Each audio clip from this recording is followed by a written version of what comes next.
9, 8, 7, 6, 5, 4, 3, 2, 1, 0. Plus 5 seconds.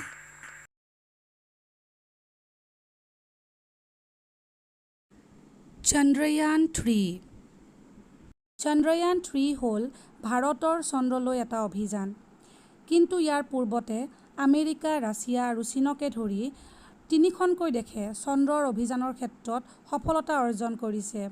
আৰু এতিয়া চন্দ্ৰত অৱতৰণ কৰা ভাৰতবৰ্ষ 4ৰ্থখন দেশ হ'বলৈ গৈ আছে। চন্দ্ৰয়ান-3ৰ আগতে ভাৰতে 2009 চনত চন্দ্ৰয়ান-1 আৰু 2019 চনত চন্দ্ৰয়ান-2 প্ৰেৰণ কৰিছিল।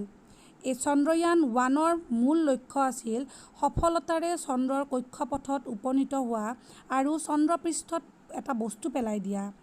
এই অভিযান সফল হ'ল আৰু এই অভিযানৰ পৰাহে আমি জানিব পাৰিলোঁ চন্দ্ৰপৃষ্ঠত পানীৰ উপস্থিতিৰ বিষয়ে।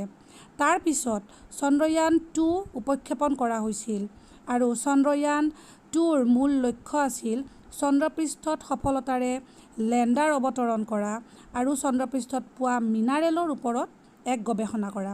কিন্তু শেষত ই বিফল হ'ল কাৰণ চন্দ্ৰয়ান-2ৰ লেণ্ডাৰ চন্দ্ৰত অৱতৰণ কৰাৰ আগতে সংযোগ বিচ্ছিন্ন হৈ গৈছিল। এই সকলোবোৰৰ পিছত 2023 চনৰ 14 জুলাইত অন্ধ্ৰপ্ৰদেশৰ শ্ৰীহৰিকোটাৰ পৰা চন্দ্ৰয়ান-3 উৎক্ষেপণ কৰা হৈছে। চন্দ্ৰপৃষ্ঠত উপনীত হ'বলৈ চন্দ্ৰয়ান-3ক প্ৰায় 40ৰ পৰা 42 দিন সময় লাগিব। আৰু এই চন্দ্ৰয়ান-3ৰ মূল লক্ষ্য হৈছে 2023 চনৰ 23 আগষ্টত লেণ্ডাৰ অৱতৰণ কৰা। চন্দ্ৰয়ান-3ৰ মূল উদ্দেশ্য হৈছে চন্দ্ৰত লাহেকৈ অৱতৰণ কৰা আৰু চন্দ্ৰত পোৱা মিনাৰেলৰ ওপৰত এক গৱেষণা কৰা, লগতে চন্দ্ৰ আৰু পৃথিৱীৰ মাজৰ সঠিক দূৰত্ব নিৰ্ণয় কৰা।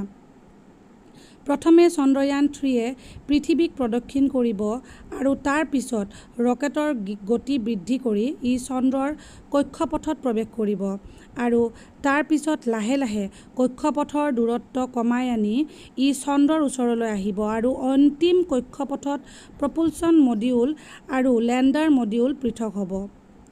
প্ৰপুলচন মডিউলটো সেই কক্ষপথতে থাকিব, কিন্তু লেণ্ডাৰ মডিউলটো চন্দ্ৰৰ অধিক ওচৰলৈ যাব আৰু ই 3 দিনৰ বাবে অন্তিম কক্ষপথত থাকিব, য'ৰ পৰা লেণ্ডাৰ মডিউলৰ AI প্ৰণালীয়ে সুৰক্ষিতভাৱে ক'ত অৱতৰণ কৰিব সেয়া চাব। প্ৰপুলচন মডিউলৰ কাম হৈছে লেণ্ডাৰ মডিউলৰ সৈতে সংযোজিত হৈ থকা আৰু লুনাৰ কক্ষপথৰ পৰা ইউনিভাৰবোৰ চোৱা। আনহাতে লেণ্ডাৰ মডিউলৰ AI প্ৰণালীয়ে লেণ্ডাৰক চন্দ্ৰত সুৰক্ষিতভাৱে অৱতৰণ কৰিবলৈ নিৰ্দেশনা দিব। অৱতৰণ কৰাৰ পিছত লেণ্ডাৰৰ পৰা এটা ৰভাৰ ওলাই আহিব আৰু ই ইফালে সিফালে ঘূৰিব আৰু চন্দ্ৰত পোৱা মিনাৰেলবোৰৰ গৱেষণা কৰিবলৈ যাব। যেনে পৃথিৱীৰ নিচিনাকৈ চন্দ্ৰত 2টা মেৰু আছে, দক্ষিণ মেৰু আৰু উত্তৰ মেৰু। পৃথিৱীৰ পৰা আমি চন্দ্ৰৰ কেৱল এটা ফালহে দেখোঁ। চন্দ্ৰৰ আনটো ফাল অন্ধকাৰত থাকে, যিটো চন্দ্ৰৰ দক্ষিণ মেৰু। এতিয়ালৈকে কোনেও কিন্তু চন্দ্ৰৰ দক্ষিণ মেৰুত উপস্থিত হ'ব পৰা নাই। যদি চন্দ্ৰয়ান-3য়ে সফলতাৰে চন্দ্ৰত অৱতৰণ কৰে, তেন্তে চন্দ্ৰৰ দক্ষিণ মেৰুত অৱতৰণ কৰা ভাৰতবৰ্ষ হ'ব প্ৰথমখন ৰাষ্ট্ৰ। এইটো দেখি ৰাছিয়াই 2023 চনৰ 11 আগষ্টত মিছন লুনা 25 আৰম্ভ কৰিছিল। ৰাছিয়াৰ বৈজ্ঞানিকসকলৰ মতে, তেওঁলোকৰ উন্নত প্ৰযুক্তিবিদ্যাৰ বাবে চন্দ্ৰয়ান-3তকৈ আগতেই তেওঁলোকে চন্দ্ৰত অৱতৰণ কৰিব। কিন্তু দুৰ্ভাগ্যবশতঃ 2023 বৰ্ষৰ 20 আগষ্টৰ দিনাখন শেহতীয়া বাতৰি অনুসৰি লুনা 25 চন্দ্ৰপৃষ্ঠত দুৰ্ঘটনাগ্ৰস্ত হৈছে বুলি জানিব পৰা গৈছে।